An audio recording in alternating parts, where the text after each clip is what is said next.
اذان و اقامه.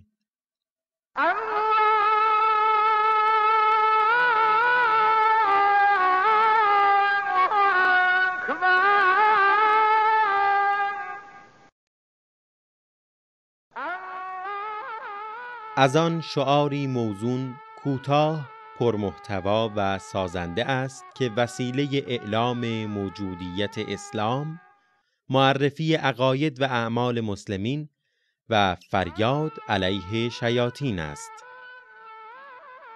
مستحب است پس از آن که وقت نماز شد، ابتدا اذان و سپس اقامه را به عربی صحیح و بدون فاصله بین اذان و اقامه و نماز در حالی که رو به قبله ایستاده ایم بگوییم.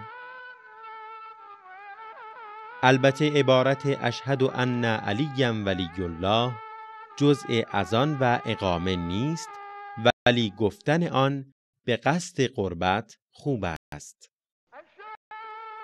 غیر از نمازهای واجب یومیه و قضای آنها هیچ نماز دیگری اذان و اقامه ندارد.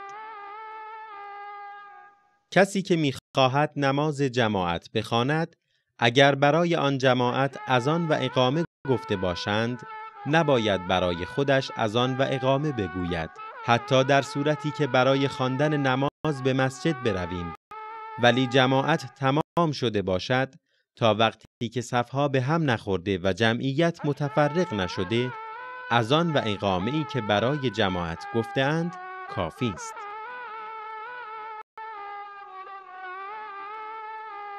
همچنین مستحب است روز تولد نوزاد در گوش او اذان و اقامه گفته شود. هنگامی که امام حسین علیه السلام دیده به جهان گشودند، پیامبر گرامی اسلام صلی الله علیه و آله ایشان را در آغوش گرفتند، در گوش راستشان اذان و در گوش چپشان اقامه خواندند.